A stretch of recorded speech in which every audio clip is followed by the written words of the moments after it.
ആർട്ടും ടോക്സിൻ്റെ പുതിയൊരു വീഡിയോയിലേക്ക് എല്ലാവർക്കും സ്വാഗതം. ഇന്ന് നമ്മൾ ഔട്ട്ഡോർ സ്കെച്ചിങ്ങിനാണ് വന്നിരിക്കുന്നത്.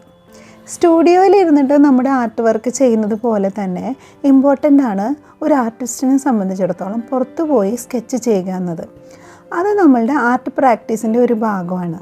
സ്കെച്ചിങ് എന്ന് പറയുന്നത് നമ്മളുടെ എത്ര വലിയ ആർട്ടിസ്റ്റുകളാണെങ്കിലും പുതിയതായി പഠിക്കുന്നവരാണെങ്കിലും നമ്മുടെ ആർട്ടിൻ്റെ ഒരു ഡെവലപ്മെൻറ്റിന് വളരെ അത്യന്താപേക്ഷിതമായ ഒരു കാര്യമാണ്. അപ്പോൾ ഇന്നിപ്പോൾ ഞാനിരിക്കുന്നത് കുട്ടിക്കാനത്ത് മലമണ്ട എന്ന് പറയുന്ന ഒരു സ്ഥലത്താണ്. അവിടെ ഇച്ചിരി ട്രക്കിംഗ് ഒക്കെ ചെയ്തിട്ടാണ് ഞങ്ങളിവിടെ എത്തിയത്. വളരെ ബ്യൂട്ടിഫുൾ ആയിട്ടുള്ളൊരു പ്ലേസാണിത്. നമുക്ക് സ്കെച്ചിങ് ചെയ്യുന്നതിനെക്കാട്ടും കൂടുതൽ നമുക്ക് ഈ സ്ഥലം വളരെയധികം ഇഷ്ടപ്പെടും. അപ്പോൾ എന്തായാലും ഇവിടെ വന്നിട്ട് സ്കെച്ചിങ് ചെയ്യാതെ പോകാമെന്ന് പറയുന്നത് നമുക്ക് ചിന്തിക്കാൻ കൂടി പറ്റാത്ത കാര്യമാണ്. അപ്പോൾ എന്തായാലും ഒരു സ്കെച്ചിങ് വീഡിയോ എടുക്കാമെന്ന് വിചാരിച്ചു. അപ്പോൾ എന്തായാലും നിങ്ങൾക്ക് ഈ സ്കെച്ചിങ് വീഡിയോ ഇഷ്ടമാവുമെന്ന് വിചാരിക്കുന്നു. വളരെ നമ്മൾ ഔട്ട്ഡോർ സ്കെച്ചിങ് ചെയ്യുമ്പോൾ എപ്പോഴും ഇച്ചിരി ഫാസ്റ്റായിട്ട് ചെയ്യാനേ നമുക്ക് പറ്റുള്ളൂ. കുറേ സമയം ഇരുന്ന് സ്കെച്ച് ചെയ്യാനുള്ള സാഹചര്യങ്ങൾ ചിലപ്പോൾ ഉണ്ടാവണമെന്നില്ല. അപ്പോൾ എപ്പോഴും സ്കെച്ച് ചെയ്യുമ്പോൾ നമ്മൾ ഇച്ചിരി ഫാസ്റ്റായിട്ട് ചെയ്യാൻ ശ്രദ്ധിക്കണം. പിന്നെ സ്റ്റുഡിയോയിൽ ഇരുന്ന് ചെയ്യുന്ന സ്കെച്ചിങ്ങുകളുടെ പെർഫെക്ഷൻ ചിലപ്പം നമ്മുടെ ഈ ഔട്ട്ഡോർ സ്കെച്ചിങ്ങിന് ഉണ്ടാവണമെന്നില്ല. അപ്പോൾ അതിനെക്കുറിച്ചൊന്നും ആരും ബോധർ ചെയ്യണ്ട, ഫ്രീ ആയിട്ട് അങ്ങ് ചെയ്യുക. അതാണ് ഔട്ട്ഡോർ സ്കെച്ചിങ്ങിൻ്റെ ഒരു രസം എന്ന് പറയുന്നത്.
അപ്പോൾ എല്ലാവർക്കും ഇന്നത്തെ ഈ ചെറിയ എപ്പിസോഡ് ഇഷ്ടമായിട്ടുണ്ടാവുമെന്ന് വിചാരിക്കുന്നു.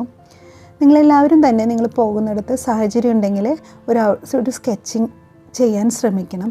ഔട്ട്ഡോർ സ്കെച്ചിങ് എന്ന് പറയുന്നത് ഒരു ആർട്ടിസ്റ്റിൻ്റെ ലൈഫിൽ വളരെ വളരെ ഇമ്പോർട്ടൻ്റ് ആയിട്ടുള്ള ഒരു കാര്യമാണ്.